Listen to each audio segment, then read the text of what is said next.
감사합니다. 오늘 우리에게 주신 말씀 사도행전 1장 9절로 11절까지 보겠습니다.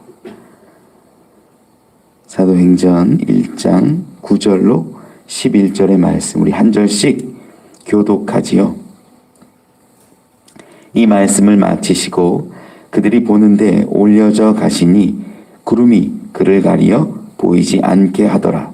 올라갔을 때 제자들이 자세히 하늘을 쳐다보고 있는데 흰옷 입은 두 사람이 함께 그들에게 서서 함께 읽지요. 이르되 갈릴리 사람들아 어찌하여 서서 하늘을 쳐다보느냐? 너희 가운데서 하늘로 올려지신 이 예수는 하늘로 가신 대로 오시리라 하였느니라. 아멘. 아멘. 예수님은 성령에 대해서 그리고 하나님 나라의 일에 대해서 말씀하시고 당부하시고 부탁하시고 명령하셨습니다. 성령을 받아야 하는 이유가 하나님 나라의 일을 위함이었지요. 그러나 우리 지난 시간에 보았지만 제자들은 어느 나라를 보았냐면 이스라엘 나라의 시선에 따라는 거예요. 이것은 우리에게 적용해 보면 우리도 성령 받기 위한다면 하나님 나라의 일을 감당해야 되는데 하나님 저 성령 주세요. 그래서 내 일, 가정의 일, 기업의 일, 자녀의 일, 문제들 해결해 주세요. 이렇게 말하는 것과 같다라는 거였어요. 여러분, 정말 하나님 나라의 일을 소망하고 복음을 위하여 말씀을 위하여 살아가기를 소망할 때 그에게 성령 주시고 권능 주심을 저는 믿습니다. 이렇게 예수님이 제자들에게 정말 마지막으로 하나님 나라에 대한 이야기를 하시고 성령 받으라 말씀하시고 승천하시는 장면이 오늘 장면입니다. 9절 말씀에 보니까 이 말씀을 마치시고 그들이 보는데 올려져 가시니 구름이 그를 가리어 보이지 않게 하더라. 이 구름이라는 것이 등장해요. 이 초자연적인 현상이죠. 구름은 인간이 살아가는 이 삶의 영역보다는 위에 있는 게 보통입니다. 그러다 보니까 이 당시만 해도 구름하면 야 신비하다.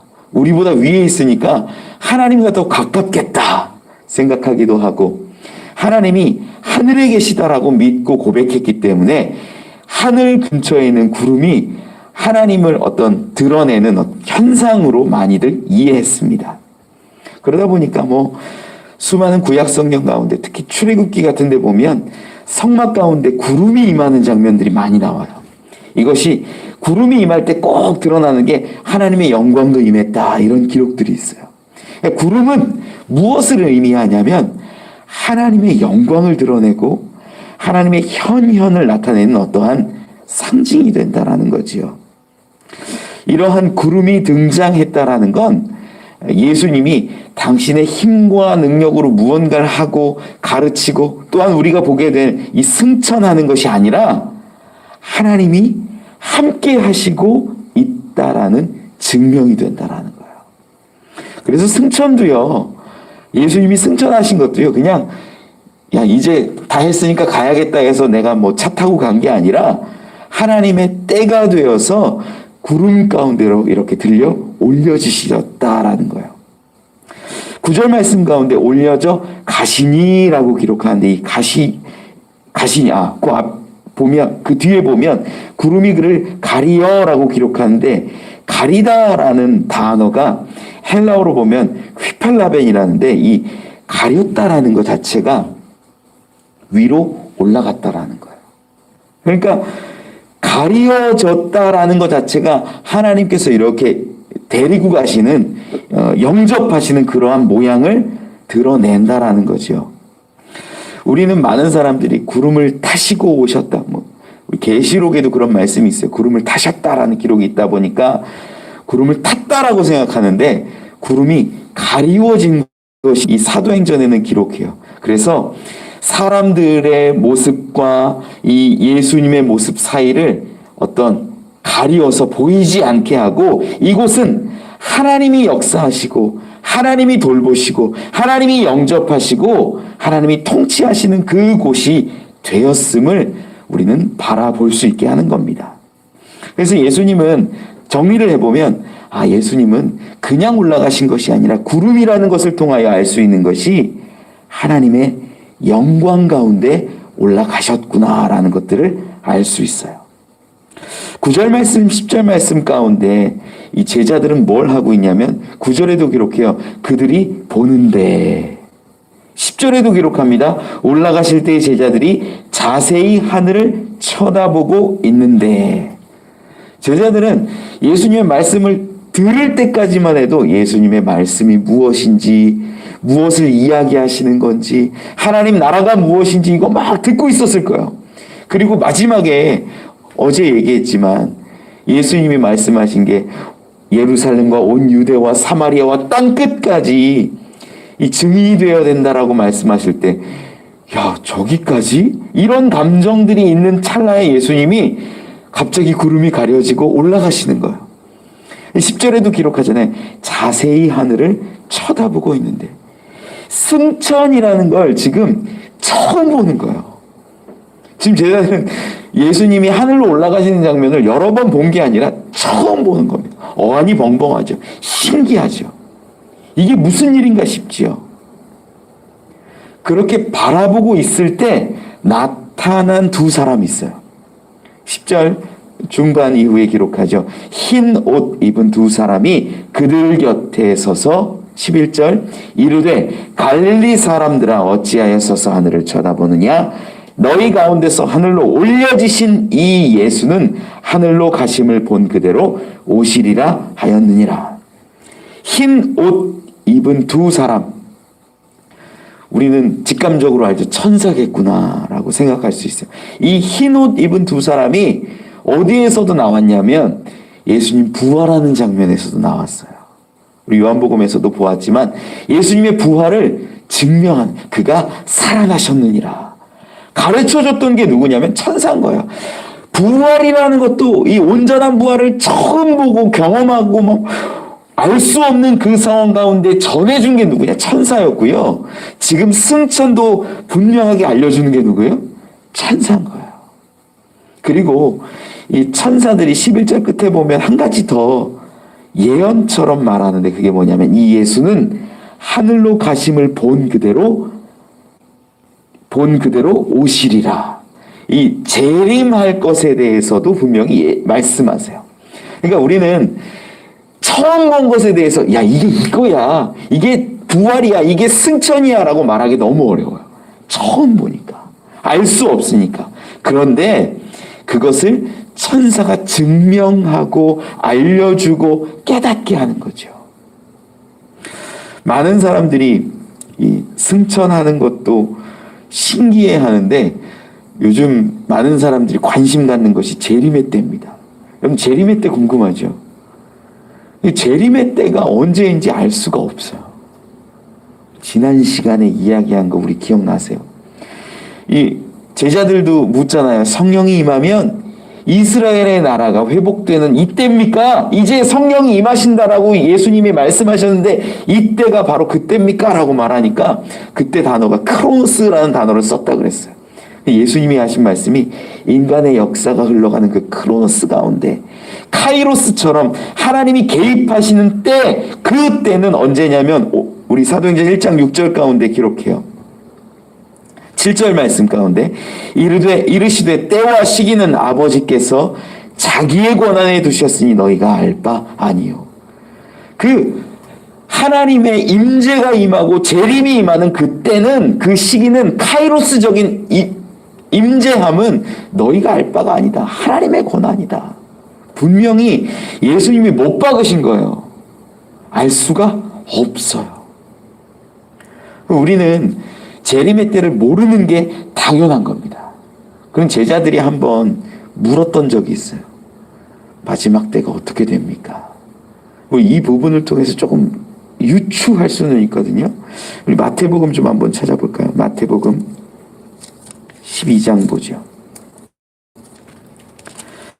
마태복음 12장 12절까지 우리 쭉 같이 한번 읽어보죠. 마태복음 12장 24장 죄송해요.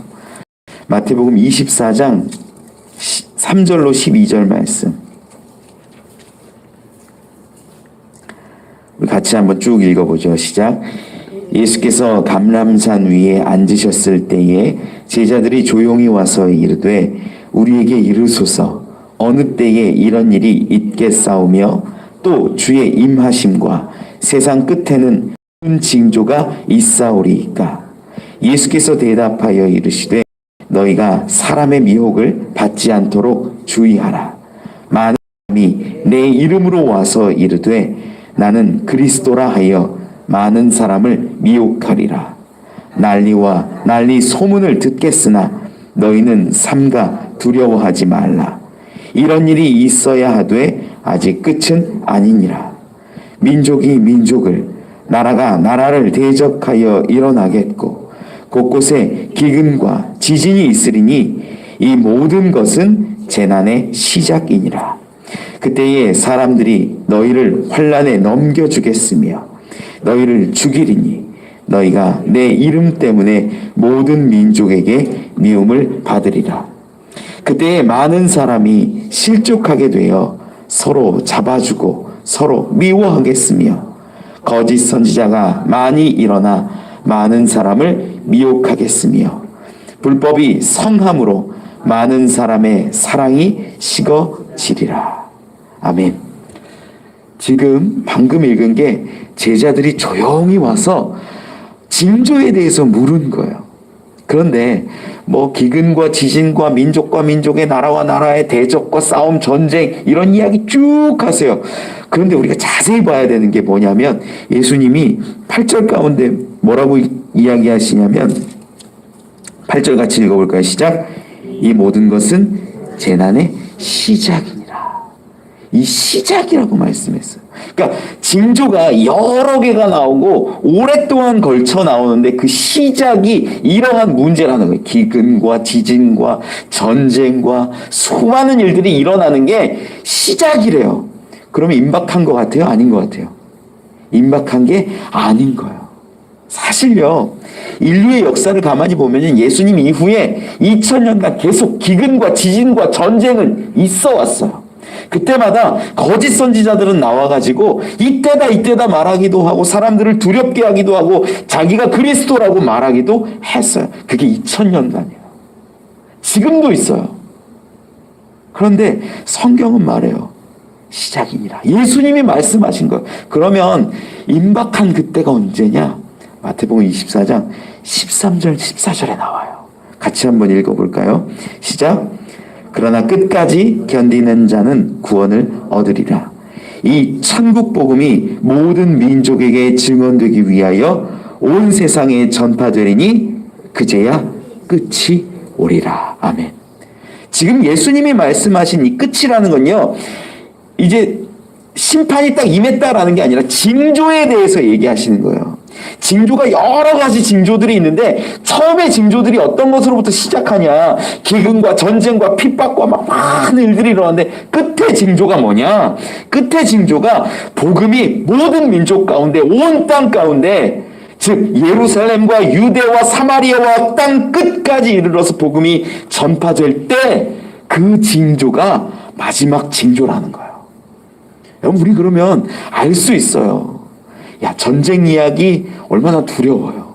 기근과 죽어가는 사람들 이야기 들을 때마다 걱정돼요.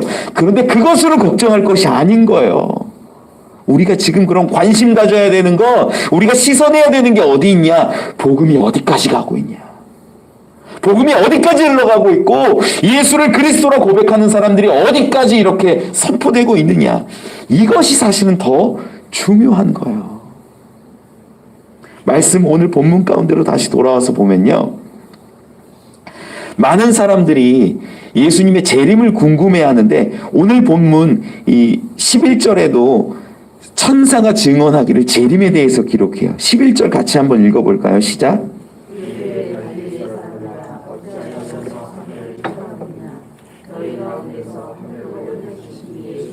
하늘로 가심을 본 그대로 오시리라 하였느니라. 아멘.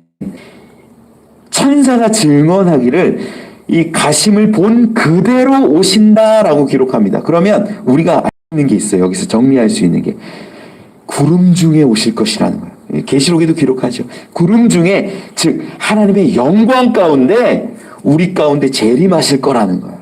그리고 본 그대로 온다라는 건 예수님이 지금 영혼이에요? 아니죠. 지금 영화의 몸으로 부활하셨어요. 먹을 수도 있고 사람들에게 만져지게 하실 수도 있는 분이에요. 그 몸으로 오신다.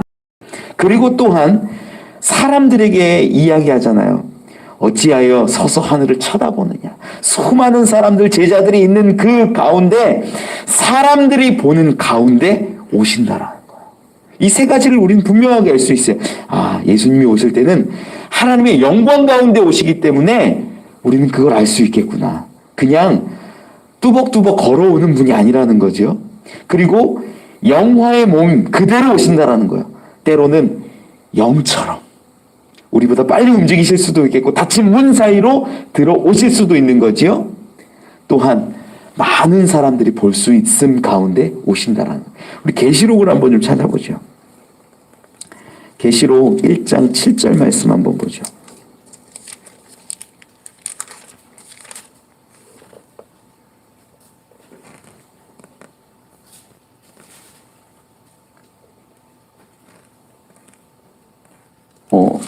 잠시만요.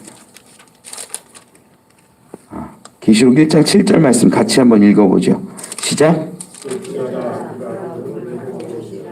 각 사람의 눈이 그를 보겠고 그를 찌른 자들도 볼 것이요 땅에 있는 모든 족속이 그로 말미암아 애곡하리니 그러하리라. 아멘. 여기 예수님이 재림하시는 장면이 계시록에 기록되어 있는데 볼지어다 그가 구름을 타고 오시리라. 각 사람의 눈이 그를 보겠고 그를 찌른 자도 볼 것이요. 모든 사람이 예수님을 본다고 기록해요. 7절 그 뒤에는 더 정확하게 기록하는데 땅에 있는 모든 족속이 그로 말미암아 애곡하리니 그럽니다.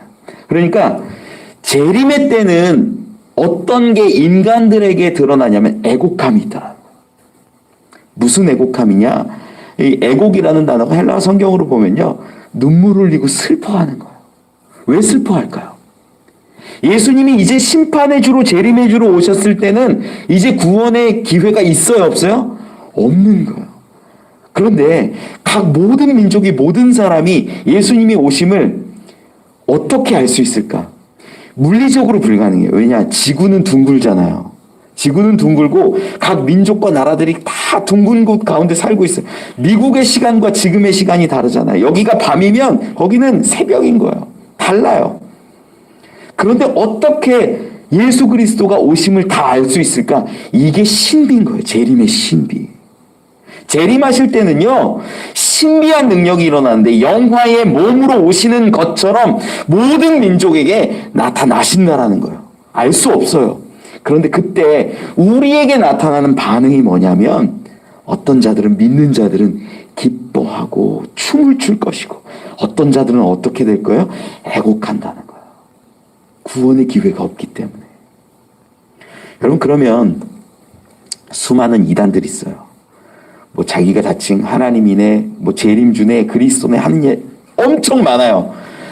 다 가짜인 게 뭐냐면 그가 드러났을 때 수많은 민족 가운데 애곡함이 있어야 되는 거예요. 아, 저분이 그러니까 몇천 명, 몇만 명이 그를 믿어요. 그럴 수 있어요. 이단 중에. 야, 재림주셔. 이분이 그리스도야. 오신 분이야. 아무도 모르는데 우리만 알아. 이곳에 오면 구원받는데. 아니라는 거예요. 그가 진짜 재림주라면 분명히 일어나야 되는데 그를 재림주로 인정하지 않았던 수많은 민족들 가운데 뭐가 있어야 돼요? 애곡함이 있어야 돼요. 그러니까 지금 자기가 재림주라고 말하는 사람들은 뭐예요? 다 가짜예요. 이게 성경적인 거예요, 여러분.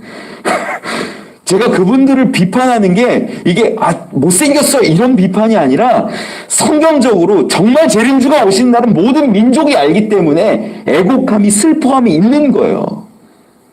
그런데 이것만 보더라도 그 수많은 분들이 재림주가 아니라는 걸 알 수 있죠.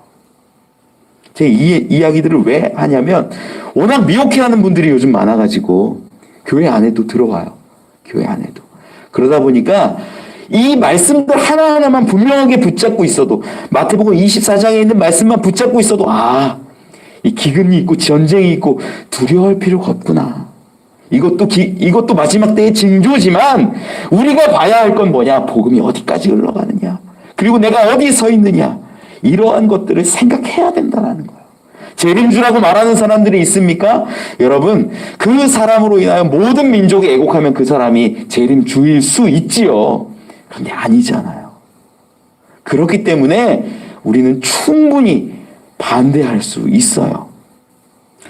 이 재림의 때를 우리가 또한 알아야 되는 것 중에 하나는 뭐냐면, 사실 여러 가지 징조들이 있음으로 인하여서 걱정하고 염려하는 것이 아니라 이 징조로 말미암아 우리는 하늘을 바라보며 하늘을 소망하며 살아갈 수 있다라는 거예요. 어떤 사람이 집에 사는데 그 집이 매일같이 한 번씩 이렇게 지진처럼 흔들린다고 한번 생각해 보세요. 그러면 오늘도 흔들렸네, 어제도 흔들렸는데 내일도 흔들리면 어떡하지? 내일도 했는데 또 어김없이 흔들리는 거야. 이거 불안한데? 그러면 우리가 그 자리에서 앉아가지고 이게 매일같이 흔들리면 어느 정도 있다가 한 6개월쯤 있다가 허물어지겠다 생각하고 6개월 있다가 집 밖으로 나오시겠어요? 아니에요. 흔들리면 나와서 부시고 새로 짓든, 나와서 다른 거처를 얻든 그곳에 불안하게 있을 필요가 없다라는 거예요. 그러면 지금 이 땅 가운데 기근과 지진이 있고 전쟁이 있고 수많은 징조들이 드러날 때 우리는 무엇을 바라봐야 하는가? 이 땅을 바라보고 이 땅 가운데 물질과 이 땅의 성공과 이런 것들을 소망하는 것이 아니라 하나님 나라를 소망하면서 영원한 곳을 바라봐야 한다는 거죠. 여러분, 예수님이 승천하시고 또는 천사들이 그 모든 승천을 증언하고 재림을 증언했습니다. 저는 이 말씀이 그대로 될 것임을 믿어요. 그렇다면 우리 가운데 주시는 말씀 뭘까? 두려워하라는 것 아닙니다. 이제는 성경 받아서 우리에게 주신 그 증인의 삶을 살아가라는 거예요. 그 증인의 삶을 살아갈 때 우리는 걱정과 염려가 없습니다. 그런데 많은 사람들이 마지막 때만 궁금해하고 사람들이 미혹해하고 넘어집니다. 이단에 빠집니다. 아니에요. 우리에게 때론 징조를 주시고 재림의 때를 말씀하시는 건 주님이 분명히 오시니 너희가 말씀 붙들고 하늘을 소망하며 살라는 주의 권면임을 저는 믿습니다.